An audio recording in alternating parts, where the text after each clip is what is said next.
Terima kasih banyak, terima kasih banyak. Oke, berikutnya Mbak atau Ibu Dwi Budi Arsih, silakan.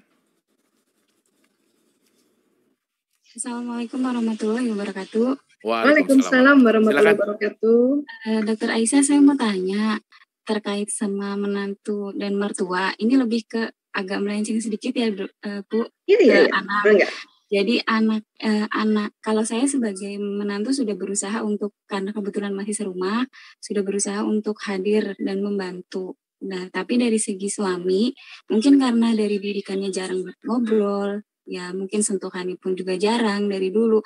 Jadi untuk membuka komunikasi dan dekat, maksudnya secara verbal dengan ibunya tuh agak susah, Bu, karena beberapa kejadian mungkin pernah ngobrol tapi bukan solusi atau bukan jadi enak, malah jadi ribut, dan suami hanya ingin mencegah untuk ribut. Cuman kalau serumah rasanya diem-dieman, kalau perempuan kan agak aneh ya, Bu, walaupun saya sudah hampir 4 tahun adaptasi, ya udahlah gitu.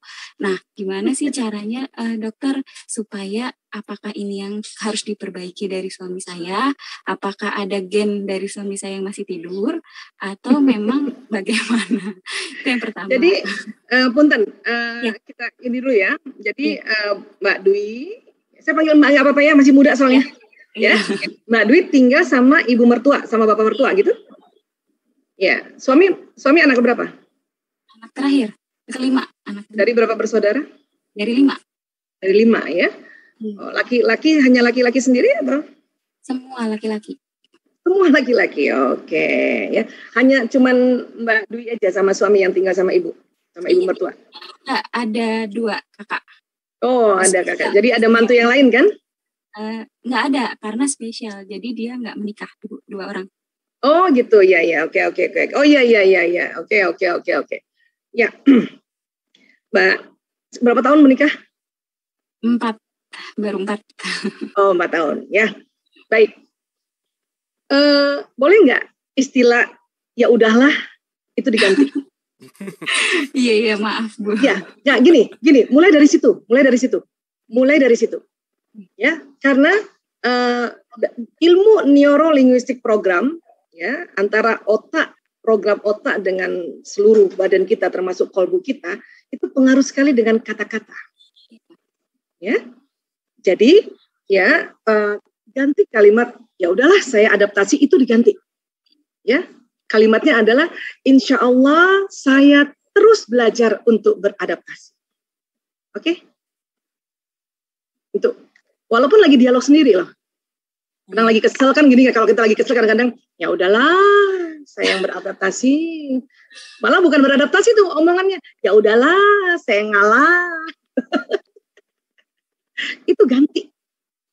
Ya Allah, saya masih dalam proses beradaptasi. Ya Allah, dengan izin-Mu saya sedang belajar beradaptasi. 4 tahun sudah lumayan, tapi masih panjang loh. Ya, jadi mulai dari situ deh. Nanti akan terjadi perubahan-perubahan yang signifikan. Ya. Nah, kemudian sudah belajar watak belum? Kira-kira sudah mulai tahu nggak wataknya si ibu mertua apa? Yang mana? Koleris, sanguinis koleris. Oh, gampang kalau gitu. Tinggal dikasih kata-kata pendukung dan pelayanan. Ya, setiap hari ngelayanin, bantu gitu ya. Jadi nggak usah pikirkan yang suami, pikir di ibu aja. Iya. Kenapa? Karena suami ibu mau apapun dia nggak bakal dicoret jadi anak, nggak bakal. Mantu masih bisa dicoret. Ya, nah jadi fokus pada diri kita aja, pengembangan diri kita. Jadi nggak usah ya antara suami misalnya dia nggak bisa verbal sama ibu, itu jangan dulu pikir itu, kita aja dulu. Fokus dengan pelajaran hari ini, kita udah tahu ya sinyalnya ibu mertua itu ya, itu menitis pada suami dan sinyalnya suami itu adalah dari ibu mertua. Maka diam-diam suaminya Mbak Dwi akan memperhatikan bagaimana perangai, sikap, akhlak Mbak Dwi terhadap ibunya. Di situ dia lihat. Laki-laki itu diam-diam merhatiin. Gimana Kang? Betul Kang? Betul. Iya. Apalagi kalau dia lihat ya istrinya sama ibu mertuanya nggak akur. Itu tuh dia bingung, laki-laki tuh bingung. Apalagi kalau nggak belajar ilmu, dia bingung. Istri, ibu. Kalau udah belajar, ya ibu lah. Ya, gitu. Kan? Nah, jadi fokus aja sama dirinya Mbak Dwi.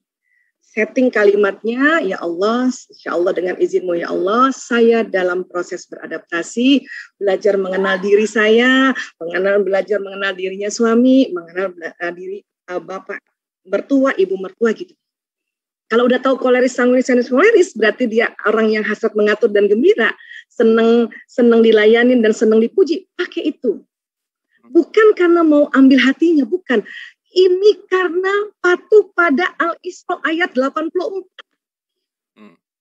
Jatuhnya ibadah. Gitu. Ya, bismillah ya Allah, ibuku sanguinis banget, jadi dia senang dipuji ya Allah. Alhamdulillah, bisa puji. Ya. Apapun itu puji. Oke? Nah, seperti itu insya Allah nanti keberkahan itu datang. Ya. Kalau sekarang memang masih harus bersama-sama, ya so what, nggak apa-apa juga kok. Yang penting kan itu tadi ngerti caranya beradaptasi itu, ya, iya. Daripada udah jauh marah-marahan juga, cilaka itu. Dekat marahan, jauh marahan ya. Iya, penting dekat tapi lagi belajar adaptasi. Memang Mbak Dwi kan pemikir, ya kan? Jadi apa-apa dipikirin, gitu kan? Nah ini nggak usah dipikirin, dilakuin aja. Layanin puji, gitu aja deh. Lihat deh, ya 40 hari ke depan lihat. Ya. Dahsyat. Saya nggak tahu mau ngomong apa, tapi lihatlah. Setelah 40 hari ke depan telepon saya ya. Apa perubahannya before and after gitu ya kira-kira. Before and after. Okay, tapi 40 hari ya. Jangan cuma 4 hari doang. Biasanya hari ke-7 udah kendor. Oke, thank you Bu Dokter, terima kasih. Mbak Dwi juga mewakili banyak pertanyaan saya rasa ya. Oke.